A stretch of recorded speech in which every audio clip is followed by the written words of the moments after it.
appreciate you being here.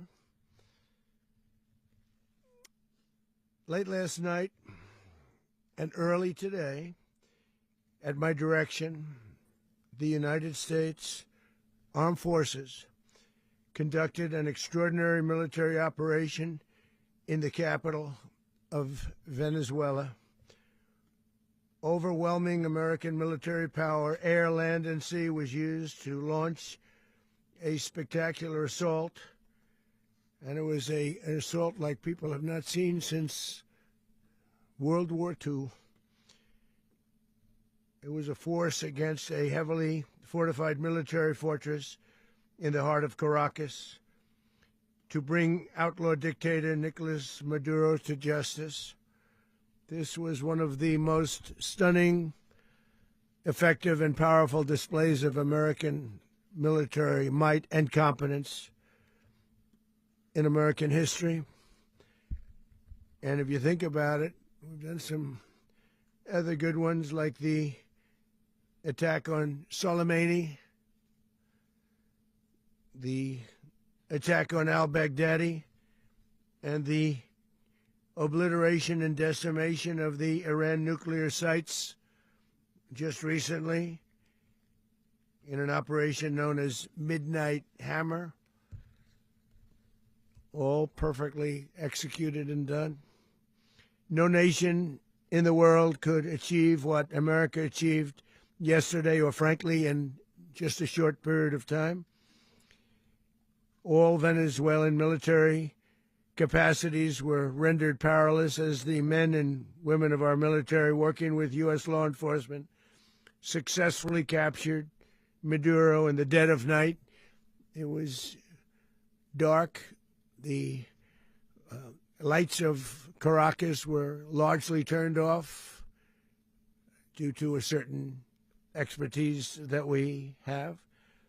It was dark and it was deadly. But captured along with his wife, Celia Flores, both of whom now face American justice.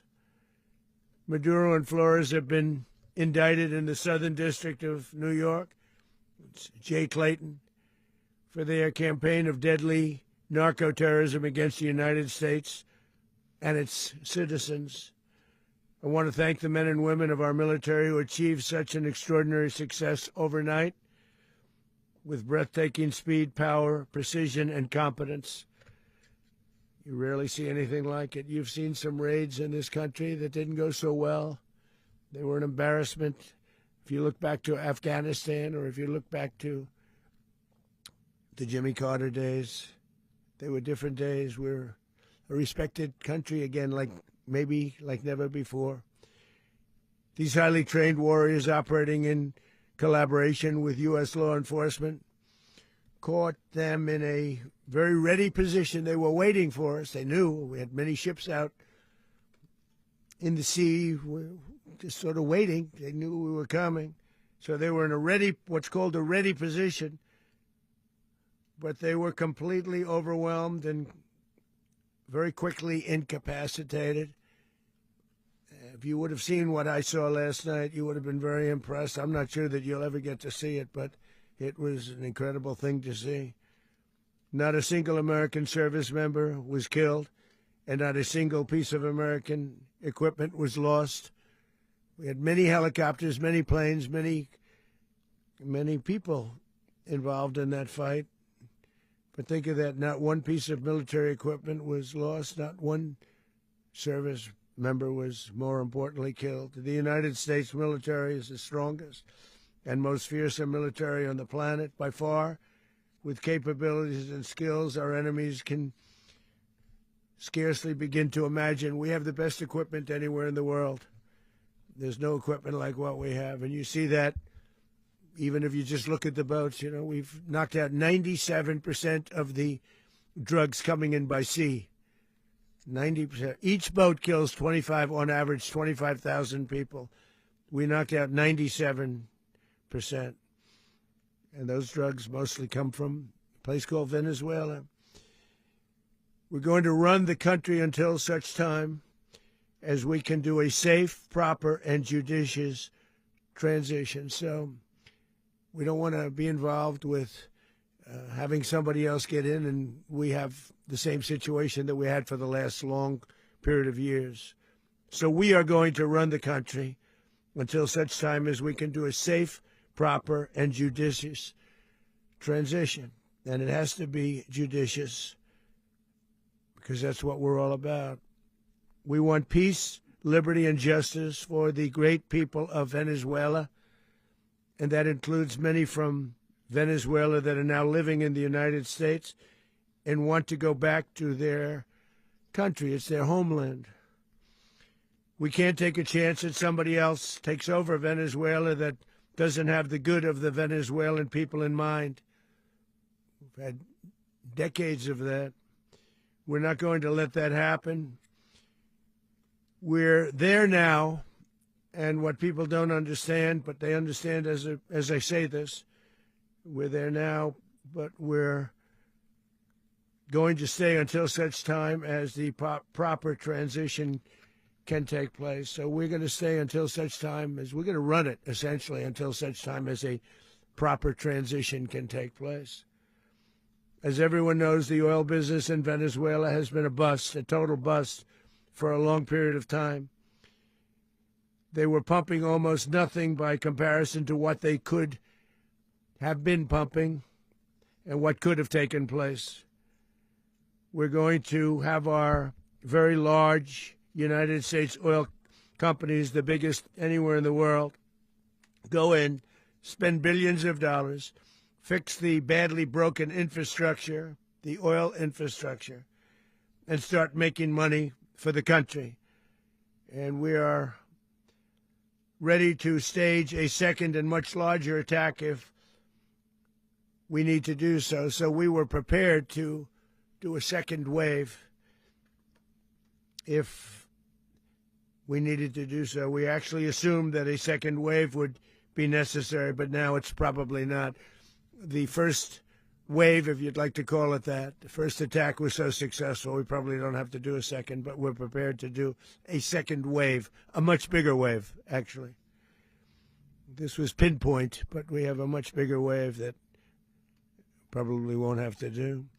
This partnership of Venezuela with the United States of America, a country that everybody wants to be involved with because of what we were able to do and accomplish, will make the people of Venezuela rich, independent, and safe. And it will also make the many, many people from Venezuela that are living in the United States extremely happy. They suffered. They suffered. So much was taken from them. They're not going to suffer anymore. The illegitimate dictator Maduro was the kingpin of a vast criminal network responsible for trafficking colossal amounts of deadly and illicit drugs into the United States.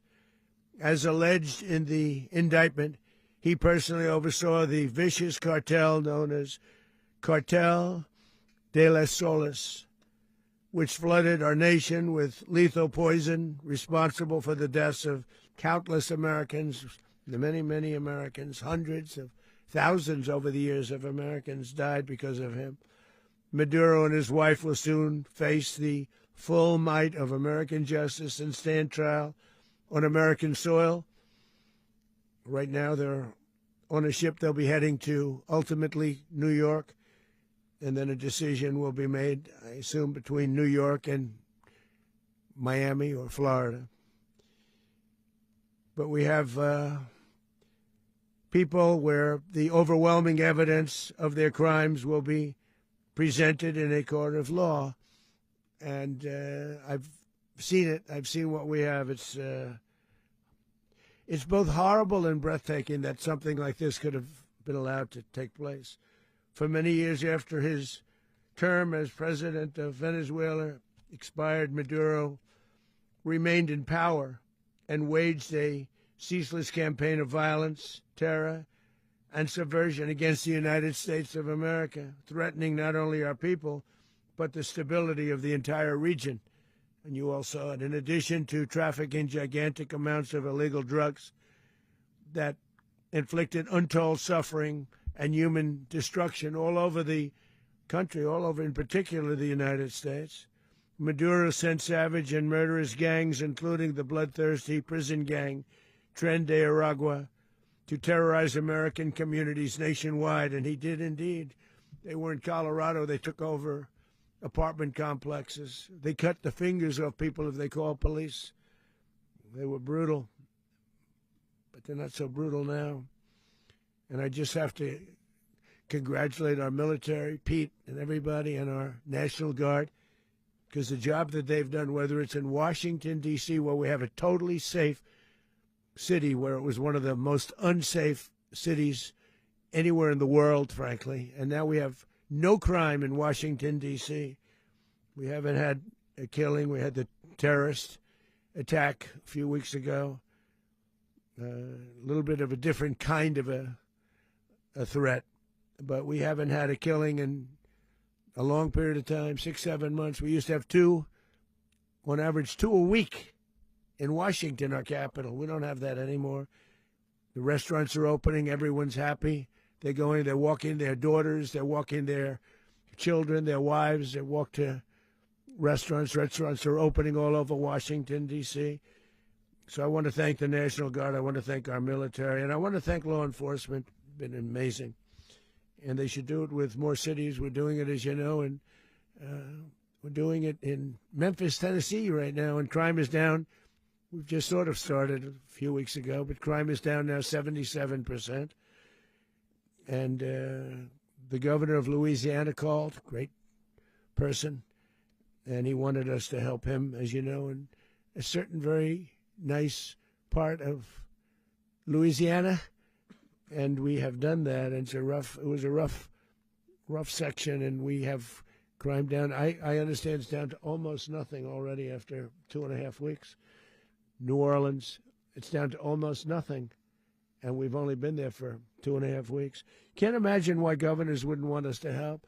We also helped, as you know, in Chicago, and crime went down a little bit there. We did a very small help because we had no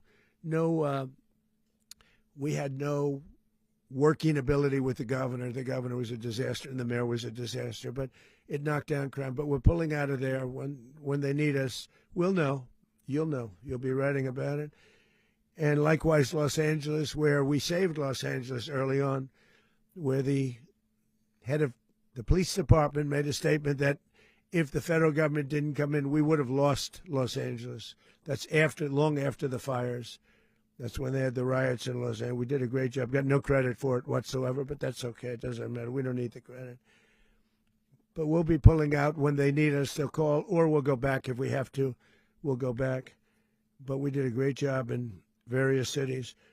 But the place that we're very proud of is Washington, D.C., because it's our nation's capital. We took it from being a crime-ridden mess to being one of the safest cities in the country. But the gangs that they sent raped, tortured, and murdered American women and children. They were in all of the cities I mentioned, Tren de Aragua. And they were sent by Maduro to terrorize our people, and now Maduro will never again be able to threaten an American citizen or anybody from Venezuela. There will no longer be threats. For years I've highlighted the stories of those innocent Americans whose lives were so heartlessly robbed by this Venezuelan terrorist organization. Really one of the worst. One of the worst, they say the worst. Americans like 12-year-old Jocelyn Nungary from Houston. Beautiful Jocelyn Nungary, what happened to her? They, as you know, they kidnapped, assaulted, and murdered by Tren de Aragua animals. They murdered Jocelyn and left her dead under the bridge. There was a bridge that will never be the same to so many people after seeing what happened.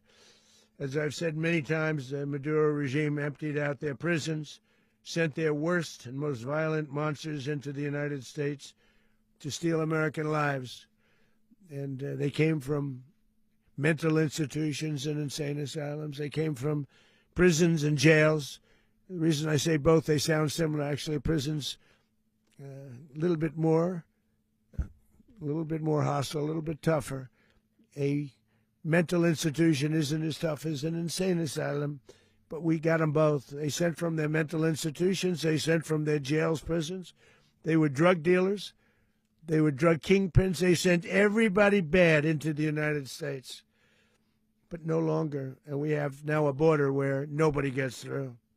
In addition, Venezuela unilaterally seized and stole American oil, American assets, and American platforms, costing us billions and billions of dollars.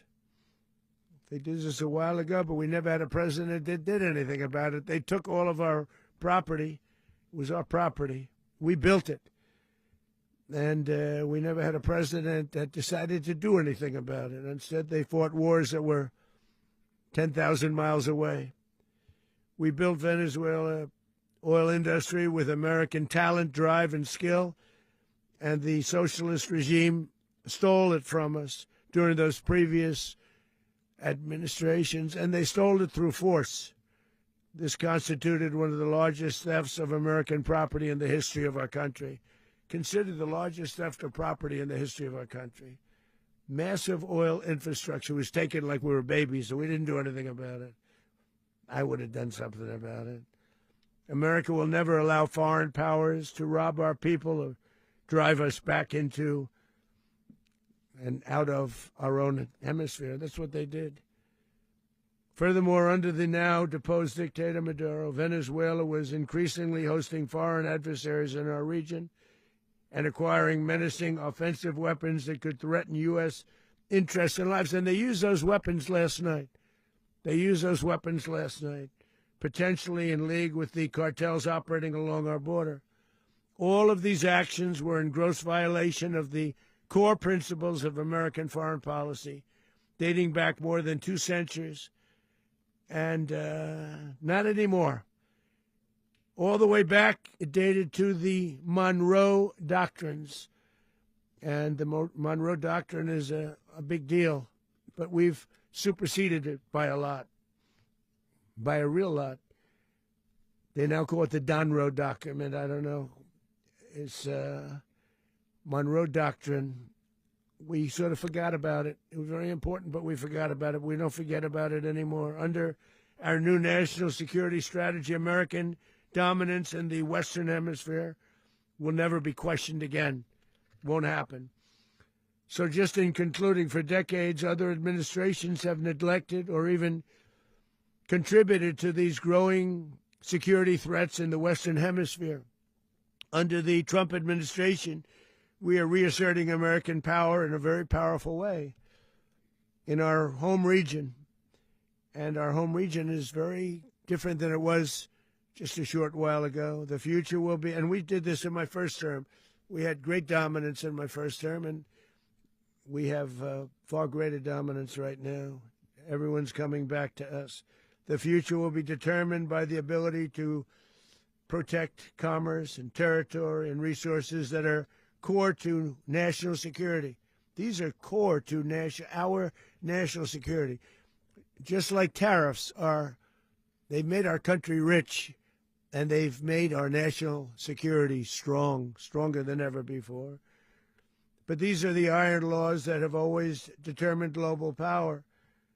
And we're going to keep it that way. We will secure our borders. We will stop the terrorists. We will crash the cartels, and we will defend our citizens against all threats, foreign and domestic. Other presidents may have lacked the courage or whatever to defend America, but I will never allow terrorists and criminals to operate with impunity against the United States. This extremely successful operation should serve as warning to anyone who would threaten American sovereignty or endanger American lives. Very importantly, the embargo on all Venezuelan oil remains in full effect. The American Armada remains poised in position, and the United States retains all military options until United States demands have been fully met and fully satisfied. All political and military figures in Venezuela should understand what happened to Maduro can happen to them, and it will happen to them if they aren't just fair, even to their people. The dictator and terrorist, Maduro, is finally gone in Venezuela. People are free. They're free again. It's been a long time for them, but they're free. America is a safer nation this morning. It's a prouder nation this morning because it didn't allow this horrible person and this country that was doing very bad things to us. It didn't allow it to happen. And the Western Hemisphere is right now a much safer place to be. So I want to thank everybody for being here. I want to thank General Raisin Kane. He's a fantastic man. I've worked with a lot of generals. I worked with some I didn't like. I worked with some I didn't respect. I worked with some that just weren't good. But this guy is fantastic. I watched last night one of the most precise attacks on sovereignty. I mean, it was an attack for justice. And I'm very proud of him, and I'm very proud of our Secretary of War, Pete Hegseth, who I'm going to ask to say a few words. Thank you very much.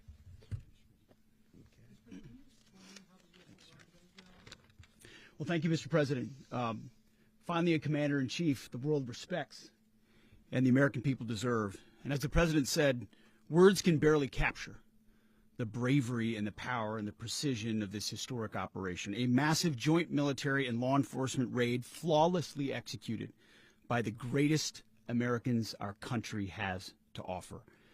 American warriors are second to none, the best in the world and the best of our country. What all of us witnessed last night was sheer guts and grit, gallantry and glory of the American warrior. I'm simply humbled by such men. And I tip my hat to our chairman, Dan Raisin Kane, and all those Americans who stood watch last night. Our warriors are the elite of America, and again, President Trump has your back.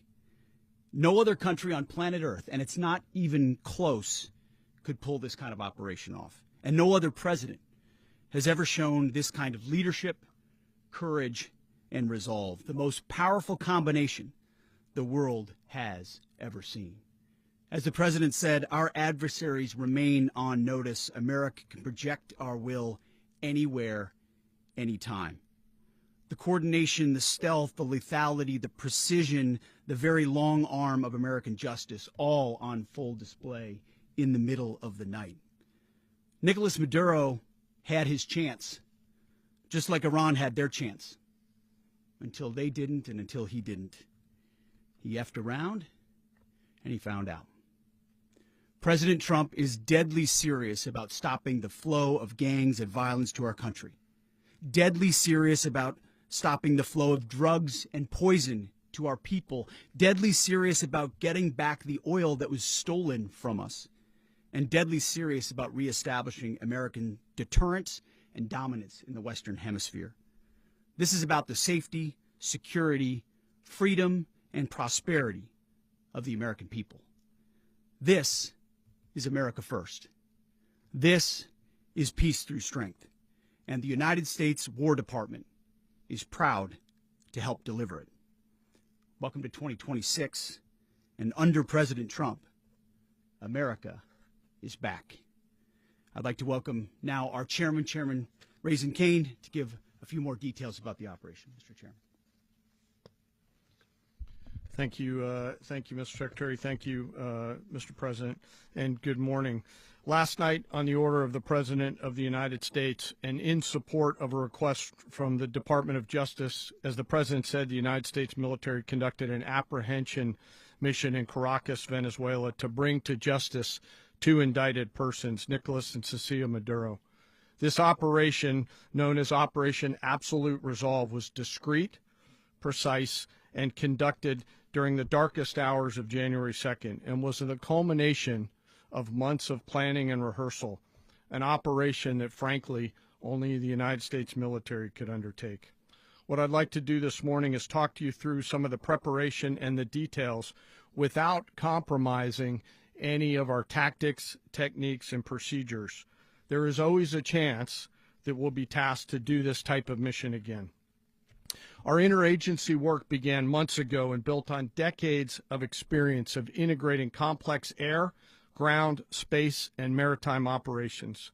While the past 2 decades have honed the skills of our special operations forces, this particular mission required every component of our joint force, with soldiers, sailors, airmen, Marines, and Guardians working in unison with our intelligence agency partners and law enforcement teammates in an unprecedented operation. We leveraged our unmatched intelligence capabilities and our years of experience in hunting terrorists, and we could not have done this mission without the incredible work by various intelligence agencies, including the CIA, NSA, and NGA.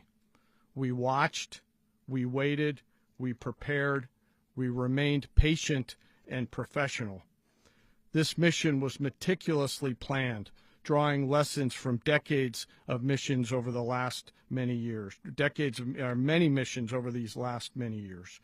This was an audacious operation that only the United States could do. It required the utmost of precision and integration within our joint force. And the word integration does not explain the sheer complexity of such a mission. An extraction so precise it involved more than 150 aircraft launching across the Western Hemisphere in close coordination, all coming together in time and place to layer effects for a single purpose: to get an interdiction force into downtown Caracas while maintaining the element of tactical surprise.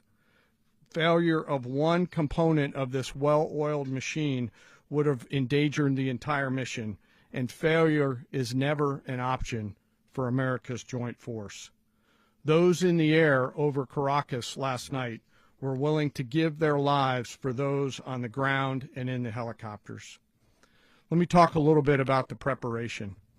After months of work by our intelligence teammates to find Maduro and understand how he moved, where he lived, where he traveled, what he ate, what he wore, what were his pets, in early December, our force was set pending a series of aligned events.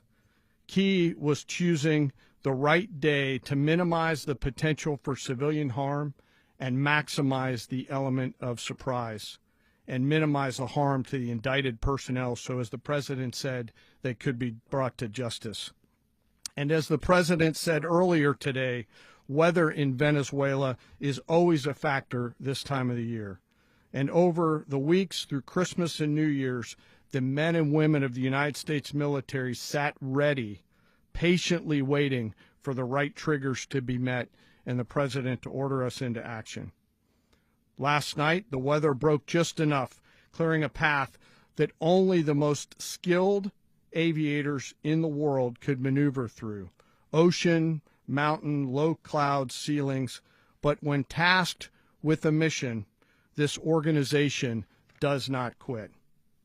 At 10:46 p.m. Eastern Time last night, the president ordered the United States military to move forward with this mission. He said to us, and we appreciate it, Mr. President, good luck and Godspeed. And those words were transmitted to the entire joint force. Over the course of the night, aircraft began launching from 20 different bases on land and sea across the Western Hemisphere. In total, more than 150 aircraft, bombers, fighters, intelligence, reconnaissance, surveillance, rotary wing were in the air last night. Thousands and thousands of hours of experience were airborne. Our youngest crew member was 20, and our oldest crew member was 49, and there's simply no match for American military might. As the night began, the helicopters took off with the extraction force, which included law enforcement officers, and began their flight into Venezuela at 100 feet above the water. As they approached Venezuelan shores, the United States began layering different effects provided by Spacecom, Cybercom, and other members of the interagency to create a pathway. Overhead, those forces were protected by aircraft from the United States Marines, the United States Navy, the United States Air Force, and the Air National Guard. The force included F-22s, F-35s, F-18s, EA-18s, E-2s, B-1 bombers, and other support aircraft, as well as numerous remotely piloted drones. As the force began to approach Caracas, the Joint Air Component began dismantling and disabling the air defense systems in Venezuela, employing weapons to ensure the safe passage of the helicopters into the target area. The goal of our air component is, was, and always will be to protect the helicopters and the ground force and get them to the target and get them home. As the force crossed the last point of high terrain where they'd been hiding in the clutter, we assessed that we had maintained totally the element of surprise. As the helicopter force ingressed towards the objective at low level, we arrived at Maduro's compound at 1:01 a.m. Eastern Standard Time, or 2:01 a.m. Caracas local time, and the apprehension force descended into Maduro's compound and moved with speed, precision, and discipline towards their objective and isolated the area to ensure the safety and security of the ground force while apprehending the indicted persons. On arrival into the target area, the helicopters came under fire, and they replied with that fire with overwhelming force in self-defense. One of our aircraft was hit but remained flyable, and as the President said earlier today, all of our aircraft came home, and that aircraft remained flyable during the rest of the mission.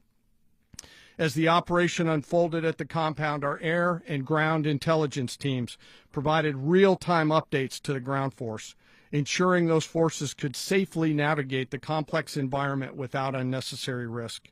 The force remained protected by overhead tactical aviation.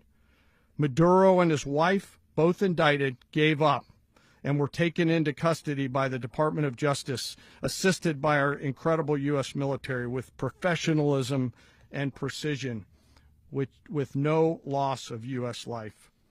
After securing the indicted persons, the force began to prep for departure. Helicopters were called in to exfiltrate the extraction force, while fighter aircraft and remotely piloted aircraft provided overhead coverage and suppressive fire. There were multiple self-defense engagements as the force began to withdraw out of Venezuela. The force successfully exfiltrated and returned to their afloat launch bases, and the force was over the water at 3:29 a.m. Eastern Standard Time with indicted persons on board. And both Maduro and his wife were embarked aboard the USS Iwo Jima. In closing, what we've witnessed today is a powerful demonstration of America's joint force. We think, we develop, we train, we rehearse, we debrief, we rehearse again and again, not to get it right, but to ensure that we cannot get it wrong. Our jobs are to integrate combat power so when the order comes, we can deliver overwhelming force at the time and the place of our choosing against any foe anywhere in the world. I am immensely proud today of our joint force and filled with gratitude to represent them here today. There is simply no mission too difficult for these incredible professionals and the families that stand by them and support them. As we stand here this morning, our forces remain in the region at a high state of readiness, prepared to project power, defend themselves, and our interests in the region.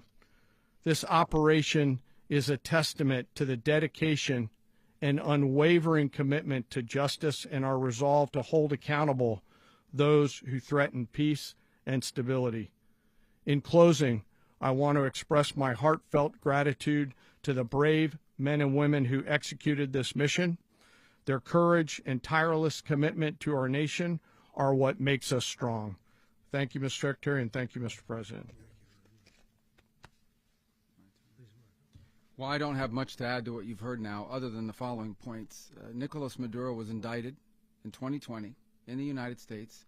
He is not the legitimate president of Venezuela. That's not just us saying it. The first Trump administration, the Biden administration, the second Trump administration, none of those three recognized him. He's not recognized by the European Union and multiple countries around the world. He is a fugitive of American justice with a $50 million reward, which I guess we saved $50 million.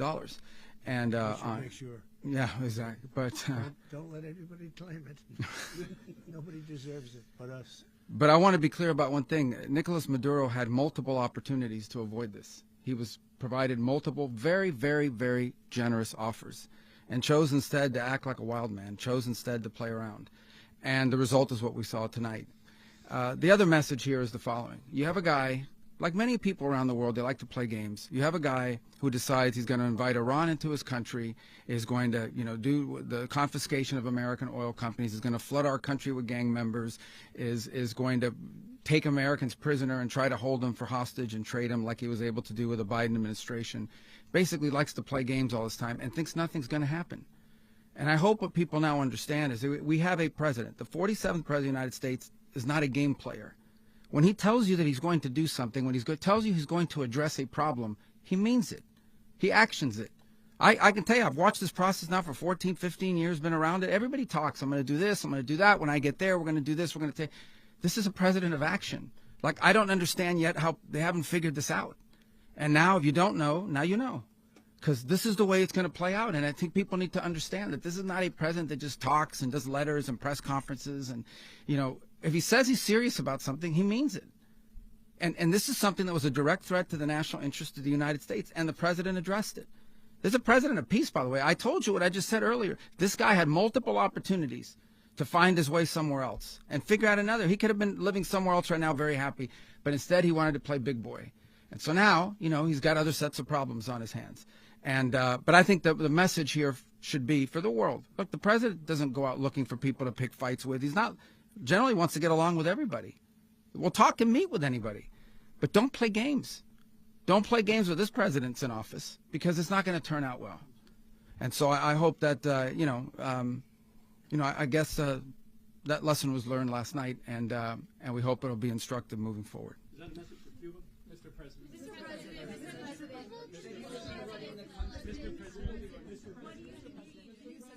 Please. Well, we're going to be running it with a group, and we're going to make sure it's run properly. We're going to rebuild the oil infrastructure, which will cost billions of dollars. It'll be paid for by the oil companies directly. They will be reimbursed for what they're doing, but that's going to be paid. And we're going to get the oil flowing the way it should be. As you know, it was just a minor flow. It was actually a minor flow for what they have. But we're going to run it properly, and we're going to make sure the people of Venezuela are taken care of. We're going to make sure the people that were forced out of Venezuela by this thug are also taken care of. President, does the U.S. running the country mean that U.S. troops will be on the ground? How will that work? Well, they always say boots on the ground. So we're not afraid of boots on the ground if we have to have. We had boots on the ground last night at a very high level, actually. We're not afraid of it. We don't mind saying it. But we're going to make sure that that country is run properly. We're not doing this in vain. This is a very dangerous attack. This is an attack that could have gone very, very badly. Could have gone very badly. We could have lost a lot of people last night. We could have lost a lot of dignity. We could have lost a lot of equipment. The equipment is less important, but we could have lost a lot. And we're going to make sure that this is proper. We're there now. We're ready to go again if we have to. We're going to run the country right. It's going to be run very judiciously, very fairly. It's going to make a lot of money. We're going to give money to the people. We're going to reimburse people that were taken advantage of. We're going to take care of everybody. It's very important. We couldn't let them get away with it. They stole our oil. We built that whole industry there, and they just took it over like we were nothing. And we had a president that decided not to do anything about it. So we did something about it. We're late, but we did something about it. Yeah, please. Mechanism by which you're going to run the country? Are you going to designate a U.S. official to coordinate? Yes, it's all being done right now. We're designating people. We're talking to people. We're designating various people, and we're going to let you know who those people are. Would run Venezuela? Well, it's largely going to be, for a period of time, the people that are standing right behind me. We're going to be running it. We're going to be bringing it back. It's a dead, I talk about a dead country. A year and a half ago, we were a dead country. Now we're the hottest country anywhere in the world. We're a country doing better than any country anywhere in the world. And it required leadership Venezuela has a lot of bad people in there, a lot of bad people that shouldn't be leading. We're not going to take a chance that one of those people take over for Maduro. So you can look at, and others. We have fantastic people, including people in the military. So we're going to have a group of people running it until such time as it can be put back on track, make a lot of money for the people, and give people a great way of life, and also reimbursement for people in our country that were forced out of Venezuela. Rubio would be. You said earlier today that you weren't going to back Machado to come back and be the opposition leader in your Fox and Friends interview. And then you also mentioned the vice president of Venezuela. Are you going to work with the vice president of Venezuela, or how do you foresee the relationship going? I understand she was just sworn in, but she was, as you know, picked by Maduro. So Marco's working on that directly. He just had a conversation with her, and she's essentially willing to do what we think is necessary to make Venezuela great again. Very simple. Mr. President, Colombian President Gustavo Petro, a couple weeks ago, he said he's got to watch his ass. And today, he said he's not concerned about anything happening to him in the aftermath of this operation. So, just what your message is about that? Well, he has cocaine mills. He has factories where he makes cocaine. And, yeah, I think I stick by my first statement. He's making cocaine. They're sending it into the United States. So he does have to watch his ass. Mr. President, did you notify any members of Congress in advance? Marco, do you want to talk about that? Because you were involved in it. Sure. We call members of Congress immediately after. This was not the kind of mission that you can do congressional notification on. It was a trigger-based mission in which conditions had to be met night after night. We watched and monitored that for a number of days. So it's just simply not the kind of mission you can call people and say, hey, we may do this at some point in the next 15 days. But it's largely a law enforcement function. Remember, at the end of the day, at its core, this was an arrest of 2 indicted fugitives of American justice, and the Department of War supported the Department of Justice in that job. Now, there are broader policy implications here, but it's just not the kind of mission that you can pre-notify because it endangers the mission. Plus, if I could add one thing to that, Congress has a tendency to leak. This would not be good. If they leaked, General, I think it would have been maybe a very different result. But I have to say, they knew we were coming at some point, a lot of ships out there. They sort of knew we were coming. We went through. But Congress will leak, and we don't want leakers. People to watch this all play out live. What was Maduro doing when the U.S. forces entered what I assume would be his home? And also, was there any point where the U.S. was considering if Maduro pushed back or resisted killing Maduro? It could have happened. It could have happened. He was trying to get into a safe place. The safe place is all steel. And he wasn't able to make it to the door because our guys were so fast. They went through the opposition so fast. And there was a lot of opposition. People were wondering, do we get them by surprise? Sort of surprised, but they were waiting for something. It was a lot of opposition. There was a lot of gunfire. You saw some of it today. But he was trying to get to a safe place, which wasn't safe because we would have had the door blown up in about 47 seconds, they say on average, regardless of how thick the steel was. It was a very thick door. It was a very heavy door, but he was unable to get to that door. He made it to the door. He was unable to close it. Go ahead, finish.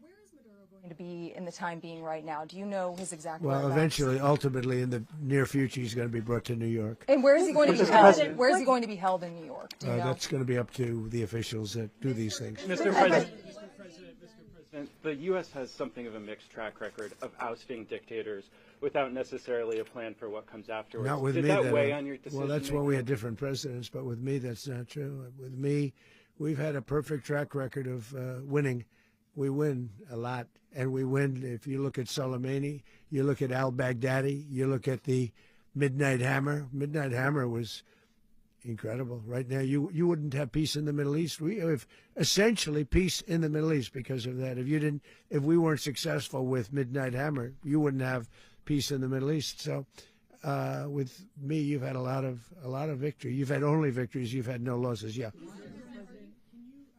How long do you expect the U.S. to run Venezuela, and how soon do you want the Venezuelan people to hold elections? So I'd like to do it quickly, but it takes a period of time. We're rebuilding. We have to rebuild their whole infrastructure. The infrastructure is rotted. It's actually very dangerous. It's blow-up territory. Oil is very dangerous. It's a very dangerous thing to take out of the ground. can kill a lot of people. It has killed a lot of people doing just that. The infrastructure is old. It's rotted. Much of it is stuff that we put there 25 years ago, and we're going to be replacing it. And we're going to take a lot of money out so that we can take care of the country. Yeah. Are you saying that Secretary Rubio and Mr. President, China, Russia, and Iran have interests in Venezuela. How does this operation affect your relationships with them when it comes to the oil and drugs? In terms of China and Russia, Russia when we get things straightened out. But in terms of other countries that want oil, we're in the oil business. We're going to sell it to them. We're not going to say we're not going to give it. In other words, we'll be selling oil probably in much larger doses because they couldn't produce very much because their infrastructure was so bad. So we'll be selling large amounts of oil to other countries, many of whom are using it now, but I would say many more will come. Are you saying, Mr. President, are you saying that, Mr. President, are you saying that, Mr. President, thank you. What is your message to the people of Venezuela today? Of course, the civilian population specifically, they have a lot of questions. What is your message to the people of Venezuela? That you're going to have peace, justice. You're going to have some of the riches that you should have had for a long period of time. It was stolen from you. But you're going to have peace and you're going to have safety. You're going to have justice. You're going to have a country. You're going to have a real country. You're going to have potentially a great country. You know, if you go back 20 years, maybe even a little longer ago, that was a great country. And they destroyed it. Remember I said that if we lose this election, the United States will be Venezuela on steroids. That's what would have happened. Had we lost the election, the 2024 election, we suffered so badly when you look at the border from 2020. What they did, what Joe Biden administration did to our country should never be forgotten. But if we had to go through another year of that, we would be exactly where Venezuela was in terms.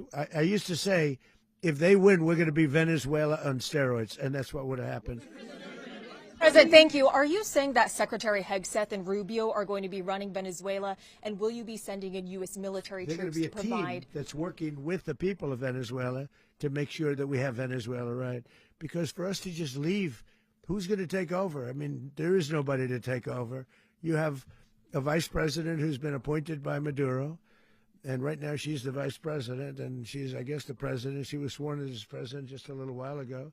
She had a long conversation with Marco, and she said, we'll do whatever you need. I think she was quite gracious, but she really doesn't have a choice. We're going to have this done right. We're not going to just do this with Maduro, then leave like everybody else, leave and say, let it go to hell. If we just left, it has zero chance of ever coming back. We'll run it properly. We'll run it professionally. We'll have the greatest oil companies in the world go in and invest billions and billions of dollars and take out money, use that money in Venezuela. And the biggest beneficiary are going to be the people of Venezuela. And also, I can't stress this strongly enough, the people that got thrown out of Venezuela that are now in the United States. And frankly, some want to stay and some probably want to go back. Yeah. The country, and were any of the detained Americans? Well, right now they're very protected because nobody's going to mess with us. They're very protected. The people of, and we let them know that you better not touch one of them. And are you concerned that bad elements of the Maduro regime will remain in place? Well, we know who they are. We're on them, and they're acting much differently now than they would have acted 2 days ago. Okay, wait, behind you, please. Mr. President, why is running a country in South America America first? Well, I think it is because we want to surround ourselves with good neighbors. We want to surround ourselves with stability. We want to surround ourselves with energy. We have tremendous energy in that country. It's very important that we protect it. We need that for ourselves. We need that for the world. And we want to make sure we can protect it. Yes, sir. Please, go ahead. Yeah, is there a message for Cuba and Diaz-Canel? Well, Cuba is an interesting case. Cuba is, not doing very well right now. That system has not been a very good one for Cuba. The people there have suffered for many, many years. And I think Cuba is going to be something we'll end up talking about because Cuba is a failing nation right now, very badly failing nation. And we want to help the people. It's very similar in the sense that we want to help the people in Cuba, but we want to also help the people that were forced out of Cuba and living in this country. Do you want to say something about that, Marco, please? Well, I mean, I just gave you a statement a few minutes ago about you know, when the president speaks, you should take him seriously. So suffice it to say, you know, Cuba is a disaster. It's run by incompetent, senile men, and in some cases, not senile but incompetent nonetheless. It has no economy. It's in total collapse. And by the way, you know, they were, you know, all of the guards that helped protect Maduro, this is well known, their whole spy agency, all that were full of Cubans. I mean, they basically, it's amazing. This poor island took over Venezuela in some cases. One of the biggest problems the Venezuelans have is they have to declare independence from Cuba that tried to basically colonize it from a security standpoint. So, yeah, look, if I lived in Havana and I was in the government, I'd be concerned, at least a little bit. Cutting off the oil flow to Cuba from Venezuela? Well, the president already announced a week ago that anything that's sanctioned, it's sanctioned oil, it's not going to be allowed to get there. So that's a pre-existing. The answer is yes. Yes.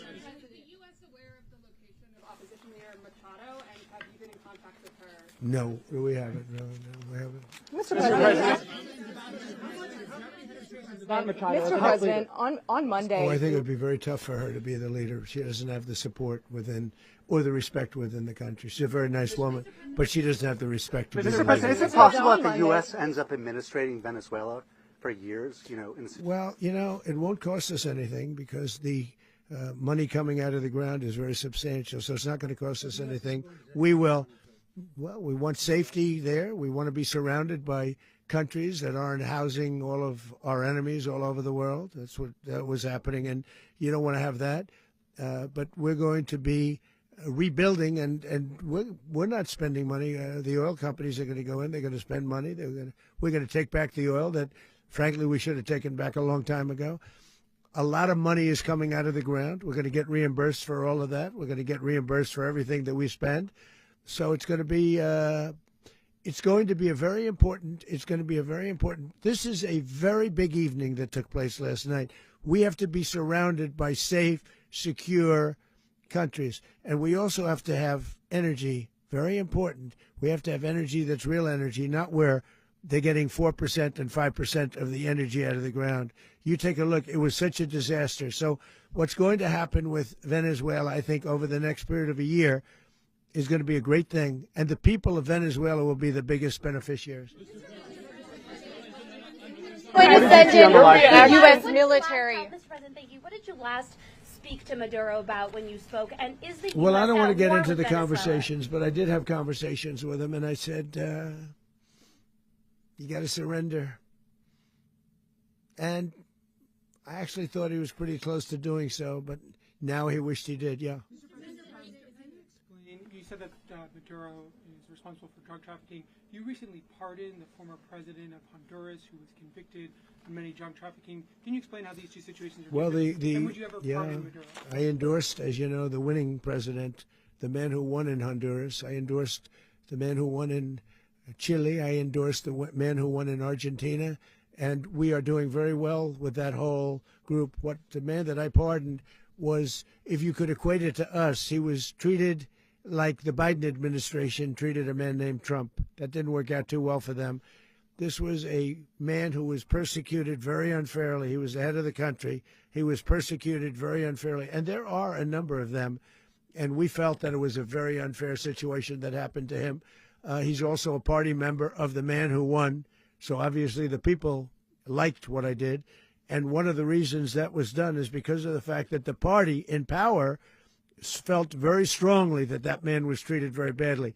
I studied it very quickly, and then I studied it in great detail. I went to a lot of the people standing behind me, and they felt that that man was persecuted and treated very badly. That's why I gave him a pardon.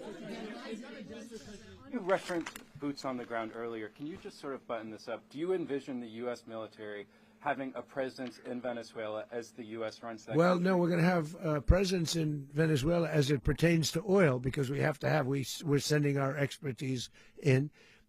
So you may need something, not very much. But no, we're going to be taking out a tremendous amount of wealth out of the ground, and that wealth is going to the people of Venezuela and people from outside of Venezuela that used to be in Venezuela. And it goes also to the United States of America in the form of reimbursement for the damages caused us by that country.